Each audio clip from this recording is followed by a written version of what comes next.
오늘 우리 계시는 하나님의 말씀 요한복음 21장 17절부터 19절까지의 말씀입니다. 제가 가진 성경 신약성경 186페이지 요한복음 21장 17절부터 19절까지의 말씀입니다.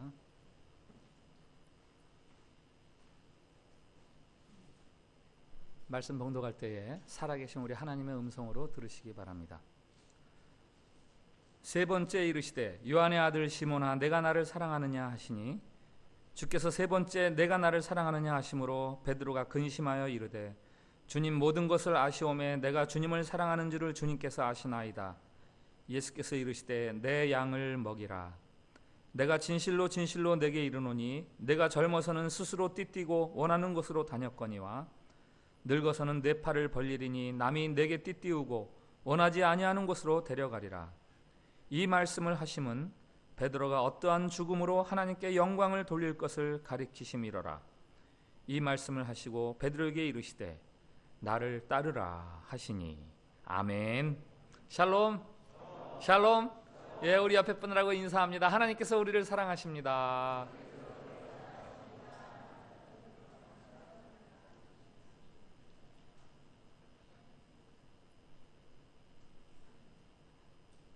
한 목사님의 이야기가 있습니다. 사모님하고 5살 난 딸하고 평화롭게 살던 어느 날 딸이 유괴를 당합니다. 사랑하던 딸에게 예기치 않은 사건이 벌어지면서 이 목사님이 하나님에 대해서 회의하고 결국은 목사직을 내팽개치고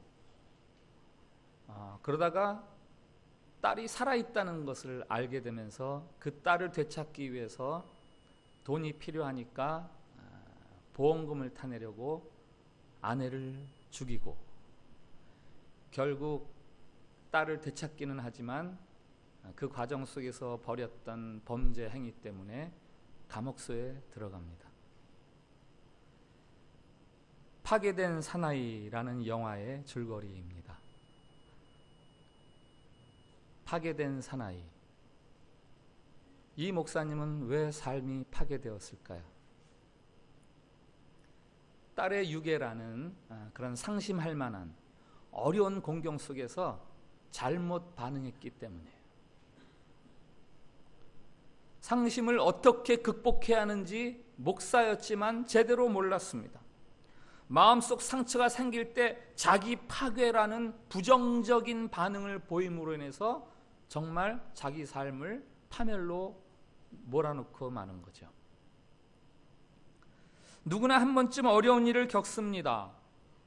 다른 사람으로 인해서 어려움을 겪을 때도 있습니다만은 내 스스로 어려움을 자초하는 경우도 있습니다. 사실은 이 후자가 우리에게는 더 힘듭니다.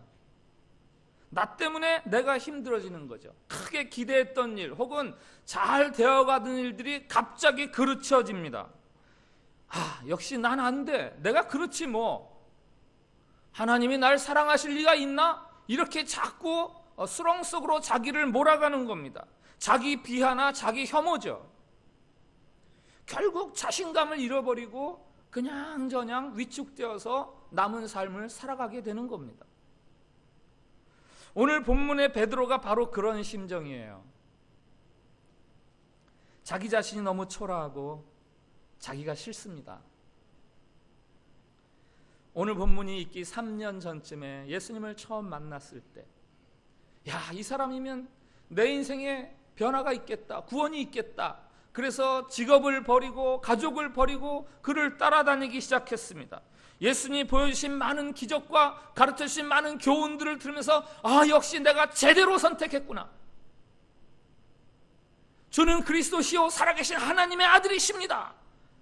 라고 담대한 그런 고백도 드렸습니다. 그때는 정말 자신이 정말 제대로 선택하고 내 생애가 잘 될 줄 알았어요. 그런데 그 예수님이 맥없이 체포당하는 거예요. 그리고 맥없이 죽어버리는 겁니다. 그의 죽음과 함께 베드로의 꿈도 산산이 부서지는 거죠. 더더욱이 그 다급했던 순간에 자신이 보였던 행동, 그것들을 생각하면 정말 자기가 싫습니다. 스스로는 잡혀가는데 자기는 도망치는 거예요. 너도 그와 같은 일행이 아니냐. 그러니까 나 아니다. 내가 그를 알면 내가 손가락에 장을 지지지. 3번이나 예수님을 부인하는 거죠. 한마디로 나는 의리도 없는 놈이에요. 옛 일터로 돌아와서 밤새 그물질을 하지만 빈 그물뿐, 고기가 없는 빈 그물, 그것은 오늘 이 요한복음 21장에 베드로의 심정을 그대로 상징해 주는 물건이죠. 그때 부활하신 예수님이 찾아오시는 겁니다. 먼저 밤새 헛그물질한 빈 그물에 고기를 가득 채워주십니다. 선뜻 오 주님 하고 나서고 싶은 반가움이 있습니다. 그러나 또 한편으로는 야, 나 같은 놈이 어떻게 지금 나서냐, 자책감도 들고 숨고 싶은 마음도 있고. 양심 좀 있어라 이 변덕스러운 놈아. 베드로는 사실 우리들의 모습입니다. 한때 열심을 내서 신앙생활을 하죠. 기도도 열심히 드리고 주일 예배도 뭐 빠짐없이 열심히 참석해서 예배 드리고 속칭 은혜를 받을 때는 정말 하나님이 나를 사랑하시는 것 같고 내가 괜찮은 인생인 것 같아요. 그런데 감당 못할 삶의 문제들이 터지기 시작합니다. 그래서 실패하고 술, 니코틴, 도박 이런 데 빠져들고 음란한 짓을 하고 혹은 부부간에 싸움을 하기도 하고 아이들한테 소리를 버럭버럭 지르기도 하고 심지어는 이혼을 하고, 그러면서 우리 안에 자꾸 이까진 놈이 신앙생활은 무슨, 이까진 놈이 신앙생활은 무슨, 하나님이 자꾸 나에게서 멀어지는 것 같아요. 사실은 내가 하나님으로부터 멀어지는 건데, 하나님이라도 내 모습에 실망하시겠지.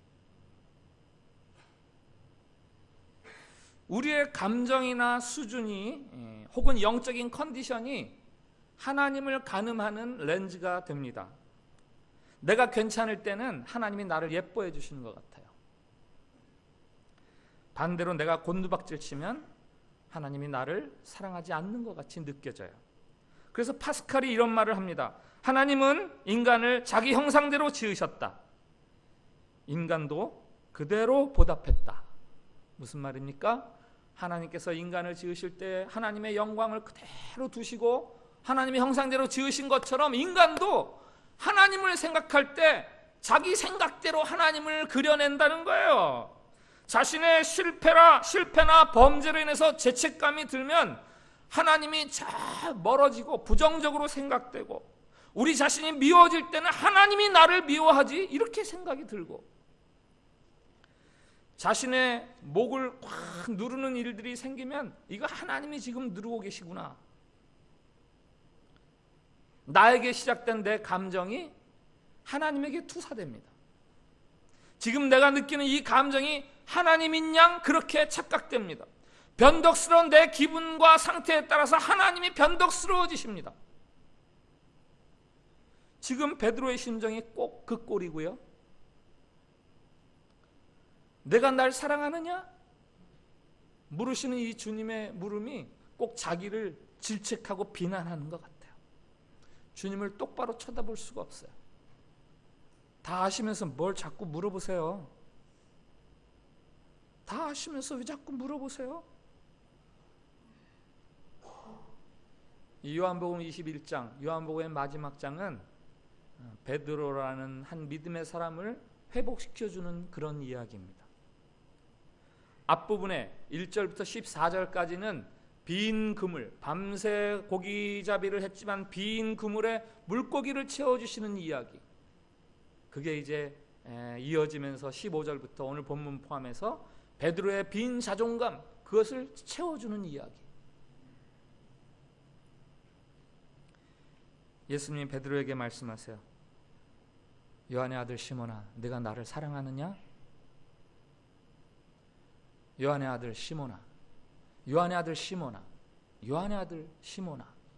예수님께서 15절, 16절, 17절 계속해서 3번이나 베드로를 향해서 그렇게 부르세요. 베드로로서는 참 오랜만에 듣는 호칭입니다. 예수님을 처음 만나던 요한복음 1장으로 들어가면 베드로의 원래 이름은 시몬이에요. 아버지는 요한. 그래서 요한의 아들 시몬이라고 늘 불렸어요. 예수님을 만났습니다. 예수님이 너는 이제부터 베드로라고 그래라.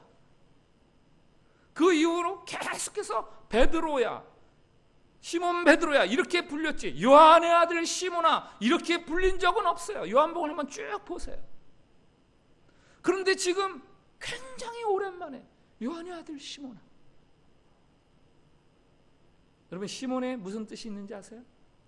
작은 돌, 조약돌이라는 뜻이 있어요. 요만한 돌.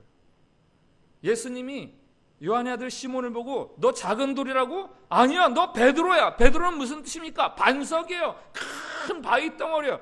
너 조약돌 아니야. 너 큰 바위 덩어리라고 해. 지금부터 계속 바위야 바위야 이렇게 부르셨는데 지금 이 순간에 정말 오랜만에 조금만 돌아.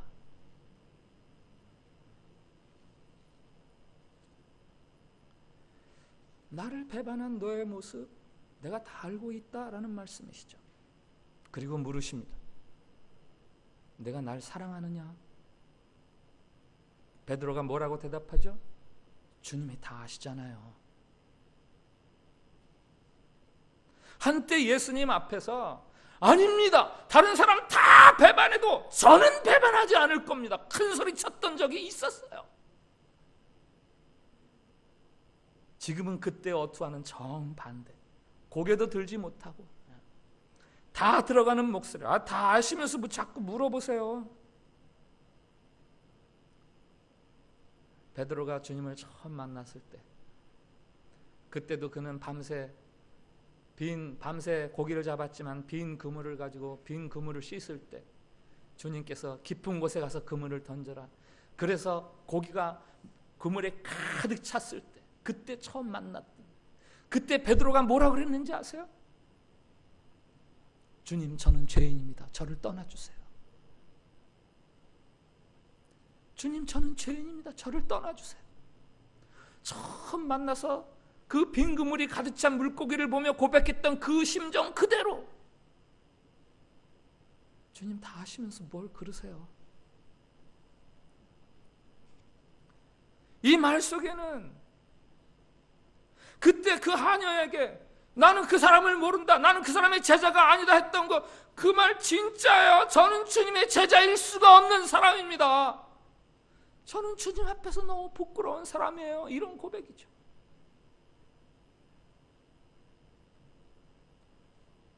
주님이 말씀하세요.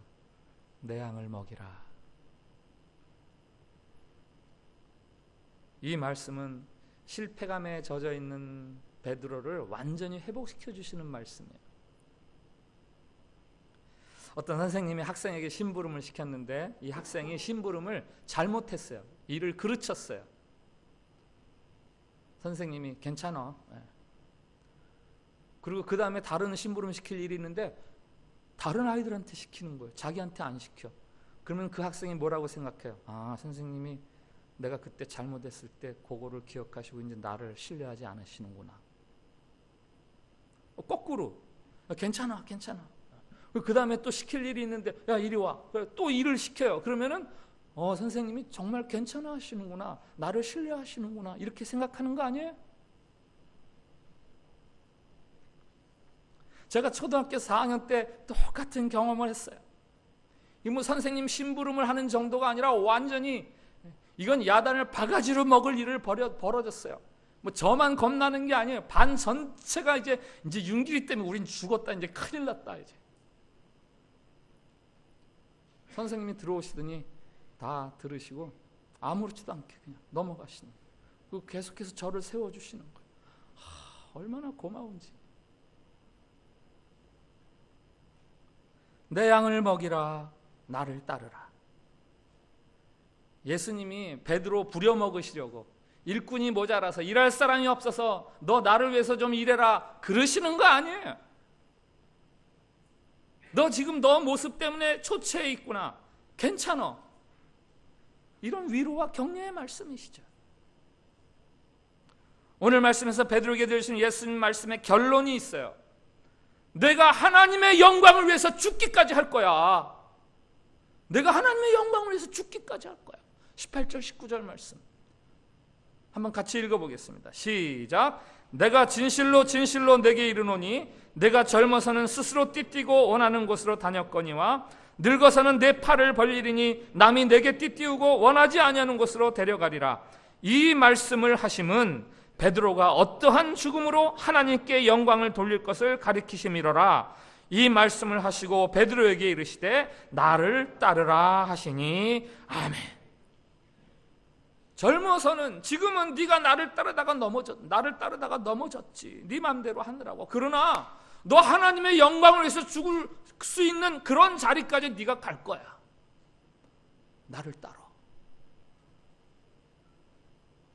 극히 섬세한 배려로 상심한 베드로를 교회 지도자로 세워주시는 거죠.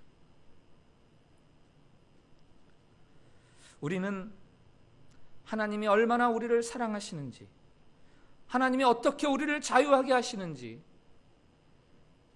하나님께서 우리를 어떻게 용서하시고 어떻게 치유하시고 회복시키시고 일으키시고 영광스럽게 하시는지 그것을 알아야 하는 존재로 태어났습니다.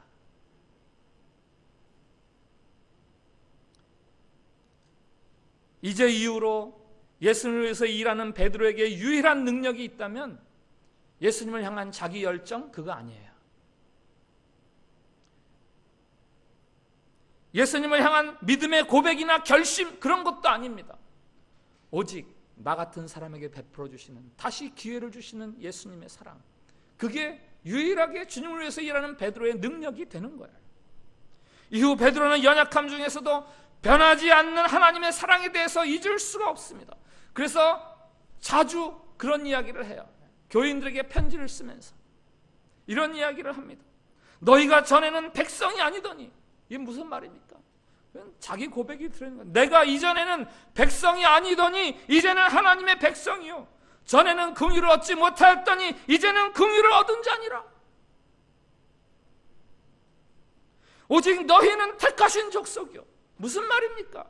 나는 택하신 족속이요, 왕같은 제사장이요, 아름다운 덕을 선전하시려고, 나를 어둠에서 불러내신 그 빛을 전하게 하시려고 그렇게 해주셨어 라는 베드로의 고백이죠.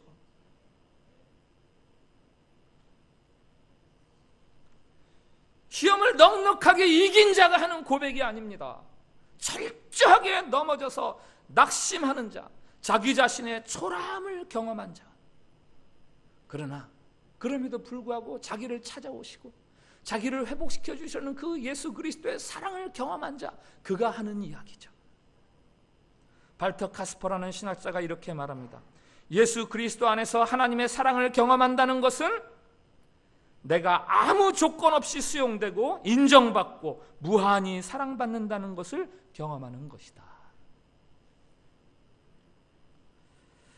인간이 살아가는 사회는 비판과 냉소, 흠집내기 뭐 이런 걸로 한없이 갈등하고 시끄러울 수밖에 없습니다.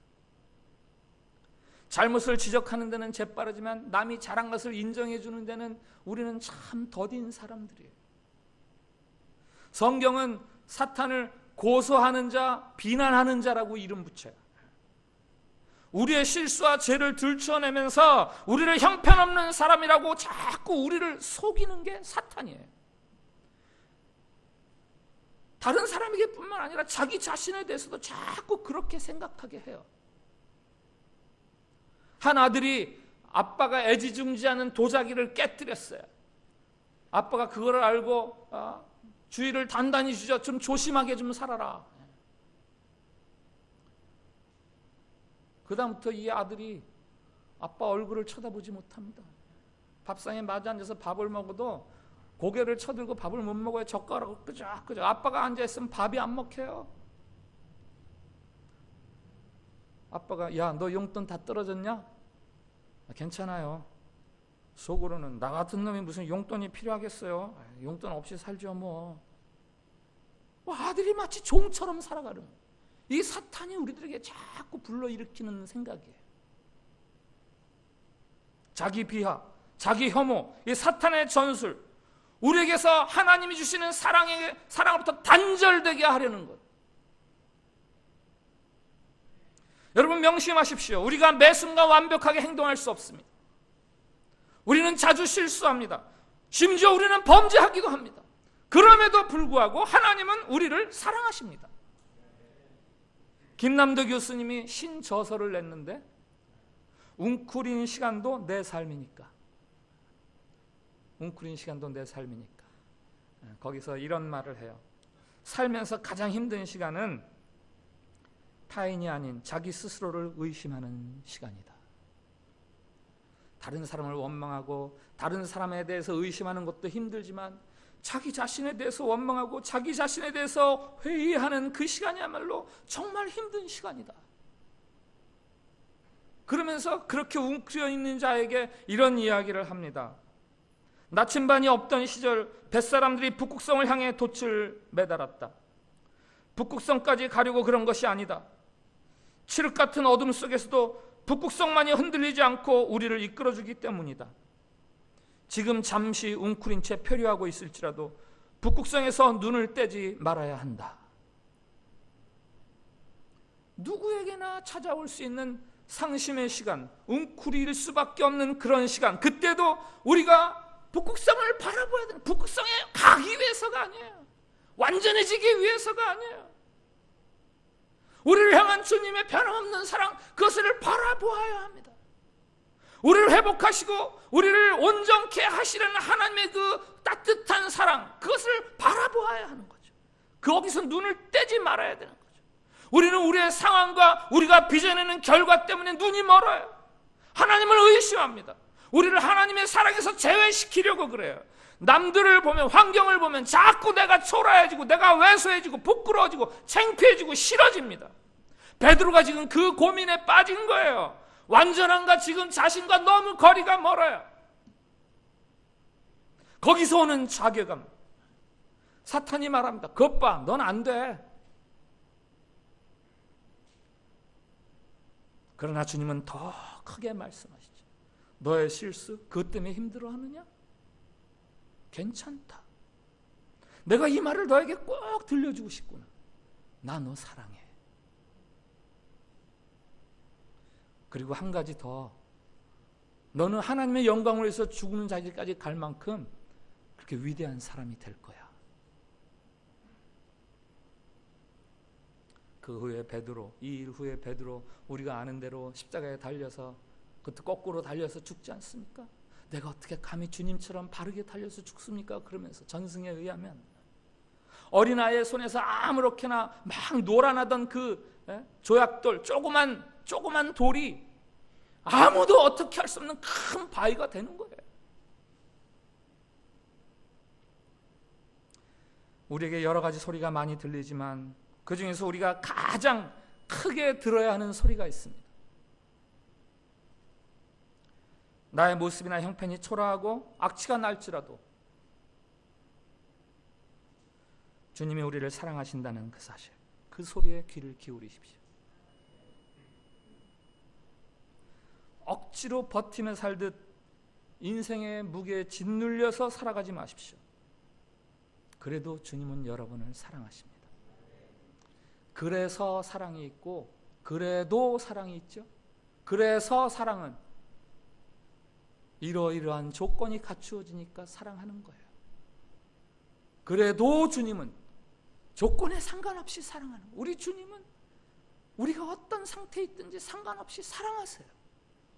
우리가 예쁘게 굴어야 사랑하시는 거 아니에요.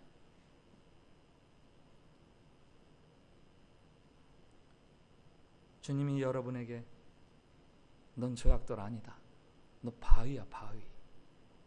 계속해서 그렇게 격려를 해주시는 거죠.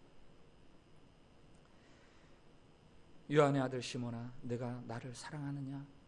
라고 물으셨던 이 주님이 옮겨가신 자리가 있어요. 그 자리에서 저와 여러분에게 똑같은 질문을 하시려고. 그 옮겨가신 자리는 십자가죠. 십자가 위에서 저와 여러분에게 물으시는 겁니다. 아무개야, 내가 나를 사랑하느냐?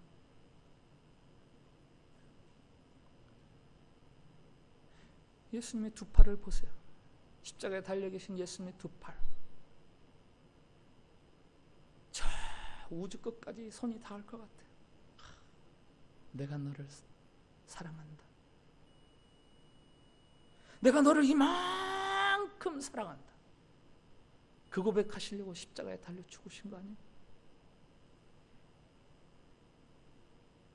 그 예수님을 보고 브레넌 매닝이라는 사람이 그렇게 말합니다. 예수님, 당신은 미치셨습니까? 나를 이토록 사랑하시더니 당신이 제정신이란 말입니까?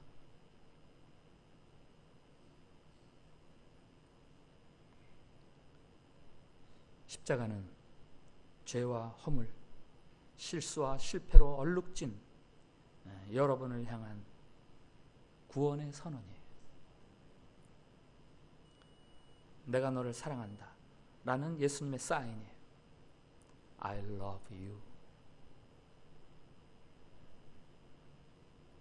여러분을 괴롭히는 죄와 허물에서 자유해지십시오. Loving you. 하나님이 여러분을 사랑하십니다. Loving you. 여러분도 여러분을 사랑하십시오.